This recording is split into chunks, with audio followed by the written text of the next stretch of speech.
नमस्कार दोस्तों, स्वागत है आप सभी का आपके अपने YouTube channel GK search engine पर। तो दोस्तों आज है 21 अप्रैल और 21 अप्रैल से रिलेटेड राजस्थान करंट अफेयर्स के जितने भी इम्पोर्टेंट क्वेश्चन हैं उन सभी को हम इस वीडियो में डिस्कस करने वाले हैं। तो पूरा वीडियो बहुत ध्यान से देखना और वीडियो के एंड में मैं आपसे एक क्वेश्चन भी पूछूंगा जिसका आंसर आप सभी को कमेंट बॉक्स में देना है। कल के वीडियो में मैंने आपसे एक क्वेश्चन पूछा था जो था जयपुर राजघराने के पूर्व ब्रिगेडियर सवाई भवानी सिंह की मोम की प्रतिमा कहाँ स्थापित की जाएगी। यहाँ मोम का जो स्टैचू है वो नाहरगढ़ वैक्स म्यूजियम में लगाया जाएगा जो कि जयपुर में स्थित है। यानी कि ए ऑप्शन इसका बिल्कुल सही था। जिन दोस्तों ने ए ऑप्शन कमेंट बॉक्स में सही जवाब दिया था उनको हार्दिक शुभकामनाएं। तो जयपुर राजघराने के गौरव और महावीर चक्र विजेता ब्रिगेडियर सवाई भवानी सिंह की मोम की प्रतिमा अब नाहरगढ़ स्थित जयपुर वैक्स म्यूजियम में देखने को मिलेगी। उनकी 14वीं पुण्यतिथि के अवसर पर 16 अप्रैल को प्रतिमा के क्ले फेस का फर्स्ट लुक जारी किया गया था। ये स्टैचू म्यूजियम के रॉयल दरबार सेक्शन का हिस्सा होगा जहां पहले से ही राजस्थान के ऐतिहासिक राजाओं की प्रतिमाएं लगी हुई है। ब्रिगेडियर सवाई भवानी सिंह भारत पाकिस्तान युद्ध में उनकी वीरता के लिए जाने जाते हैं। उन्हें महावीर चक्र से भी नवाजा जा चुका है। तो चलिए स्टार्ट करते हैं आज के राजस्थान करंट अफेयर्स। पहला क्वेश्चन है, राजस्थान में जयपुर की 11 साल की सौम्या चौधरी ने ऑल इंडिया टेनिस एसोसिएशन की रैंकिंग में कौन सा स्थान प्राप्त किया है। तो जो आप तस्वीर में देख रहे हैं सौम्या चौधरी, इन्होंने दूसरा स्थान हासिल किया है। यानी कि बी ऑप्शन यहाँ पर बिल्कुल सही है। आइए जानते हैं इंपॉर्टेंट फैक्ट्स। तो राजस्थान में जयपुर की 11 साल की सौम्या चौधरी ने अपनी मेहनत और लगन से टेनिस की दुनिया में बड़ा मुकाम हासिल किया है। सौम्या ने अंडर 12 कैटेगरी में ऑल इंडिया टेनिस एसोसिएशन की रैंकिंग में दूसरा स्थान हासिल किया है और उन्होंने अपने परिवार के साथ साथ पूरे राजस्थान का नाम रोशन किया है। इस उपलब्धि से उन्होंने भारतीय टीम में जगह बनाई है। अब सौम्या 26 से लेकर 30 मई 2025 तक पाकिस्तान के इस्लामाबाद में होने वाली साउथ एशिया टेनिस चैंपियनशिप में भारत का प्रतिनिधित्व करेगी। ये भी आपको ध्यान में रखना है। सौम्या मूल रूप से झुंझुनू की रहने वाली है। अगला क्वेश्चन है, हाल ही में किस देश के उपराष्ट्रपति जेडी वेंस 22 अप्रैल को जयपुर के राजस्थान इंटरनेशनल सेंटर में आयोजित होने वाले बिजनेस समिट में हिस्सा लेंगे। तो ये जो आप तस्वीर में देख रहे हैं उपराष्ट्रपति जेडी वेंस, ये संयुक्त राज्य अमेरिका के यानी यूएसए के उपराष्ट्रपति है। यानी कि ए ऑप्शन यहाँ पर बिल्कुल सही है। इनका भारत दौरा है और ये राजस्थान इंटरनेशनल सेंटर जो 22 अप्रैल को यहाँ पर बिजनेस समिट आयोजित होगी उसमें हिस्सा लेंगे। आइए जानते हैं इंपॉर्टेंट फैक्ट्स। तो संयुक्त राज्य अमेरिका के उपराष्ट्रपति जेडी वेंस है वो 22 अप्रैल को जयपुर के राजस्थान इंटरनेशनल सेंटर में आयोजित बिजनेस समिट में हिस्सा लेंगे। संयुक्त राज्य अमेरिका के उपराष्ट्रपति जेडी वेंस है वो 21 अप्रैल को भारत की यात्रा पर आ रहे हैं। 24 अप्रैल तक ये जयपुर में रहेंगे जहां पर ये आमेर का किला, जयपुर सिटी पैलेस सहित कई ऐतिहासिक स्थलों का भ्रमण करेंगे। बिजनेस समिट में वेंस भारत अमेरिका व्यापार संबंधों पर अपने विचार साझा करेंगे। इससे पहले साल 2013 में जो बाइडन, ध्यान रखना वो उस समय उपराष्ट्रपति के तौर पर भारत आए थे। नेक्स्ट है, हाल ही में रक्षा मंत्री राजनाथ सिंह ने जो सेना के जवानों के लिए राष्ट्रीय सेल्फ एम्पावरमेंट कैंपेन की औपचारिक शुरुआत कहां से करेंगे। तो राजस्थान से इस कैंपेन की शुरुआत करेंगे, माउंट आबू सिरोही से। ए ऑप्शन यहाँ पर बिल्कुल सही है। आइए जानते हैं इंपॉर्टेंट फैक्ट्स। तो देश के रक्षा मंत्री राजनाथ सिंह 21 अप्रैल को राजस्थान से ब्रह्म कुमारी संस्थान माउंट आबू में सेना के जवानों के लिए राष्ट्रीय सेल्फ एम्पावरमेंट कैंपेन की शुरुआत है वो करेंगे। इस अभियान का उद्देश्य भारतीय सेना के जवानों का मानसिक, शारीरिक और भावनात्मक और आध्यात्मिक सशक्तिकरण करना है। इस अवसर पर सेना और ब्रह्म कुमारी संस्थान के बीच एक एमओयू भी हस्ताक्षरित किया गया था। अभियान को देश भर में फैले सेना की 40 डिवीजन और 14 कोर में लागू किया जाएगा। अगला क्वेश्चन है, राजस्थान रॉयल्स से आईपीएल इतिहास के सबसे युवा डेब्यू करने वाले खिलाड़ी वैभव सूर्यवंशी मूल रूप से किस राज्य के हैं। तो ये जो आप तस्वीर में देख रहे हैं वैभव सूर्यवंशी, ये मूल रूप से बिहार के और राजस्थान रॉयल्स टीम में खेलते हैं। सी ऑप्शन यहाँ पर बिल्कुल सही है। आइए जानते हैं इंपॉर्टेंट फैक्ट्स। तो चर्चित खिलाड़ी है वैभव सूर्यवंशी। ये आईपीएल 2025 के सबसे युवा खिलाड़ी है। 14 साल 23 दिन की उम्र में वैभव सूर्यवंशी ने आईपीएल इतिहास के सबसे युवा डेब्यू खिलाड़ी का इतिहास इन्होंने रचा है। वैभव सूर्यवंशी का संबंध बिहार राज्य के समस्तीपुर जिले के ताजपुर गांव से है। राजस्थान रॉयल्स की टीम ने उन्होंने 1.1 करोड़ में खरीदा था। वैभव ने प्रयास रे बर्मन जो 16 साल 157 दिन आरसीबी का सबसे युवा खिलाड़ी बनने का रिकॉर्ड इन्होंने तोड़ा है।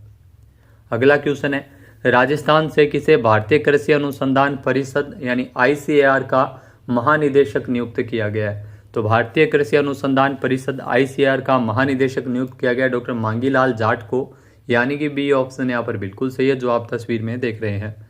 आइए जानते हैं इंपॉर्टेंट फैक्ट्स। तो कृषि विज्ञानी और वर्तमान में इक्रिसेट में DDG research doctor Mangilal Jat को भारतीय कृषि अनुसंधान परिषद आईसीएआर का महानिदेशक और कृषि अनुसंधान एवं शिक्षा विभाग का सचिव इनको नियुक्त किया गया है। डॉक्टर मांगीलाल जाट मूल रूप से राजस्थान के रहने वाले हैं। कृषि विज्ञानी के रूप में डॉक्टर मांगीलाल जाट का लंबा अनुभव है। नेचुरल रिसोर्स मैनेजमेंट में उन्होंने ग्लोबल लीडर के रूप में पहचान बनाई है। आईसीएआर में वह हिमांशु पाठक की जगह लेंगे, जिन्हें हाल ही में अंतर्राष्ट्रीय फसल अनुसंधान संस्थान का महानिदेशक नियुक्त किया गया था। अगला क्वेश्चन है, देश में रेलवे स्टेशन पर सौर ऊर्जा संयंत्र लगाने में कौन सा राज्य सबसे अव्वल है? तो इसमें ध्यान रखना अपना राजस्थान है वो शीर्ष स्थान पर है, यानी कि बी ऑप्शन इस क्वेश्चन का बिल्कुल सही हो जाएगा। आइए जानते हैं इंपॉर्टेंट फैक्ट्स। तो राजस्थान देश में रेलवे स्टेशन पर सौर ऊर्जा संयंत्र को लगाने में सबसे अग्रणी राज्य है। राज्य के 275 रेलवे स्टेशन पर सौर ऊर्जा संयंत्र स्थापित किए गए हैं, जो देश में सबसे ज्यादा है। ये जानकारी केंद्रीय रेल मंत्री अश्विनी वैष्णव ने 2 अप्रैल 2025 को लोकसभा में दी थी। भारत सरकार के अनुसार वित्तीय वर्ष 2024-25 के दौरान देश भर में कुल 25 गीगावाट अतिरिक्त अक्षय ऊर्जा जोड़ी गई, जिसमें 6 गीगावाट सौर ऊर्जा थी। 31 मार्च 2025 तक देश में कुल स्थापित सौर ऊर्जा क्षमता बढ़कर 21 गीगावाट हो गई है। नेक्स्ट क्वेश्चन है, राजस्थान सरकार के द्वारा गठित राज्य प्रशासनिक इकाई पुनर्गठन सलाहकार समिति का अध्यक्ष किसे बनाया गया है? तो इसमें अध्यक्ष के रूप में डॉक्टर ललित के पंवार की नियुक्ति हुई है। सी ऑप्शन इस क्वेश्चन का बिल्कुल सही है। आइए जानते हैं इंपॉर्टेंट फैक्ट्स। तो राजस्थान में राज्य प्रशासनिक इकाई पुनर्गठन सलाहकार समिति, जी हाँ, इस समिति का गठन किया गया है, जिसमें अध्यक्ष डॉक्टर ललित के पंवार को बनाया गया है और आईएएस अधिकारी है, सेवानिवृत्त आईएएस अधिकारी है ललित के पंवार। इस समिति में 2 सदस्य और 1 सदस्य सचिव शामिल है। राज्य में प्रशासनिक राजस्व इकाइयों के गठन और इसकी समीक्षा करने तथा इसकी समीक्षाओं जो सीमाओं क्षेत्राधिकार में परिवर्तन संबंधी अनुशंसा करने हेतु इस समिति का गठन किया गया है। अगला जो क्वेश्चन है, अजमेर में जवाहरलाल नेहरू चिकित्सालय में मरीजों के परिजनों के लिए स्वाभिमान भोज रसोई का शुभारंभ किसने किया है? यहाँ दोस्तों अजमेर में जवाहरलाल नेहरू चिकित्सालय में जो मरीजों के परिजन के लिए स्वाभिमान भोज रसोई, इसका शुभारंभ किया गया वासुदेव देवनानी के द्वारा, जो राजस्थान विधानसभा अध्यक्ष है, यानी कि सी ऑप्शन यहाँ पर बिल्कुल सही हो जाएगा। आइए जानते हैं इंपॉर्टेंट फैक्ट्स।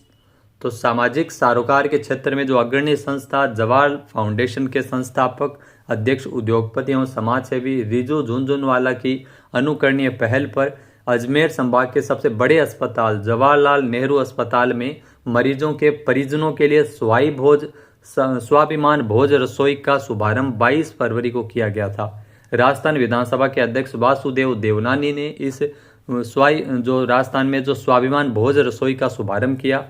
चिकित्सालय में दूर दराज से आने वाले मरीजों के परिजनों को 1 रुपये में यहाँ पर शुद्ध एवं सात्विक एवं पौष्टिक भोजन उपलब्ध करवाया जाएगा। अगला क्वेश्चन है, नई दिल्ली में स्थित नेशनल डोप टेस्टिंग लेबोरेटरी या एनडीटीएल में एथलीट पासपोर्ट मैनेजमेंट यूनिट यानी एपीएमयू का उद्घाटन किसके द्वारा किया गया था? यहाँ एथलीट पासपोर्ट मैनेजमेंट यूनिट का उद्घाटन किया है डॉक्टर मनसुख मंडाविया ने, यानी कि ए ऑप्शन यहाँ पर बिल्कुल सही है। आइए जानते हैं इंपॉर्टेंट फैक्ट्स। तो 17 अप्रैल को केंद्रीय युवा कार्य एवं खेल मंत्री डॉक्टर मनसुख मंडाविया ने नई दिल्ली में स्थित national dope agency dope testing laboratory यानी एनडीटीएल में एथलीट पासपोर्ट मैनेजमेंट यूनिट का उद्घाटन किया है। यह पहल भारत के एंटी डोपिंग प्रयासों में से एक महत्वपूर्ण प्रगति का संकेत देती है, जिसे देश में जो अंतर्राष्ट्रीय मानकों के अनुरूप होता है और निष्पक्ष, स्वच्छ एवं नैतिक खेलों के प्रति अपनी प्रतिबद्धता को मजबूत करता है। यह पहल भारत के एंटी डोपिंग प्रयासों में से एक महत्वपूर्ण प्रगति का संकेत देती है, जिसे देश में अंतर्राष्ट्रीय मानकों के अनुरूप है। तो इसका शुभारंभ किया गया डॉक्टर मनसुख मंडाविया ने। नेक्स्ट है, मोहन बागान सुपर जॉइंट ने किस टीम को 2-1 से हराकर, जी हाँ, किस टीम को 2-1 से हराकर इंडियन सुपर लीग आईएसएल 2024-25 का खिताब जीता है? जी हाँ दोस्तों, एक खिताब जीता है जो मोहन बागान सुपर जॉइंट ने ये खिताब जीता है बेंगलुरु एफसी को हराकर। ये पुरानी फोटो है, यानी कि बी ऑप्शन यहाँ पर बिल्कुल सही है। आइए जानते हैं इंपॉर्टेंट फैक्ट्स। तो कोलकाता के विवेकानंद युवा भारती की क्रीडांगन में 13 अप्रैल 2025 को मोहन बागान सुपर जॉइंट ने बेंगलुरु एफसी को 2-1 से हराकर इंडियन सुपर लीग ISL 2024-25 का खिताब अपने नाम किया है। यह जीत कई मायनों में ऐतिहासिक रही है। पहली बार किसी टीम ने घरेलू मैदान पर ISL का फाइनल जीता है और मोहन बागान पहली ऐसी टीम बनी है जिसने लीग शील्ड और ISL ट्रॉफी दोनों एक ही सीजन में अपने नाम की है। अब बात करते हैं आज के हमारे क्विज के, जिसका आंसर आप सभी को कमेंट बॉक्स में देना है। तो आज का क्विज है, हाल ही में किस राज्य में मान्यता प्राप्त पत्रकारों के बच्चों के लिए उच्च शिक्षा के लिए छात्रवृत्ति योजना लागू की जा रही है। एक बार फिर से सुनिएगा, हाल ही में किस राज्य में मान्यता प्राप्त पत्रकारों के बच्चों के लिए उच्च शिक्षा के लिए छात्रवृत्ति योजना लागू की जा रही है। सही आंसर आपको कमेंट बॉक्स में देना है और अगर ये वीडियो आपको पसंद आए तो इसे आप लाइक और शेयर करना बिल्कुल न भूलिएगा। चैनल पर नए जुड़े हो, सब्सक्राइब नहीं किया है तो भी सब्सक्राइब बटन पर क्लिक करें। इस वीडियो की जो PDF फाइल है वो आप वीडियो के डिस्क्रिप्शन बॉक्स से डाउनलोड कर सकते हैं। क्वेश्चन आंसर आप वोट करके भी कर सकते हैं। वीडियो देखने के लिए धन्यवाद। जय हिंद, जय भारत, जय राजस्थान।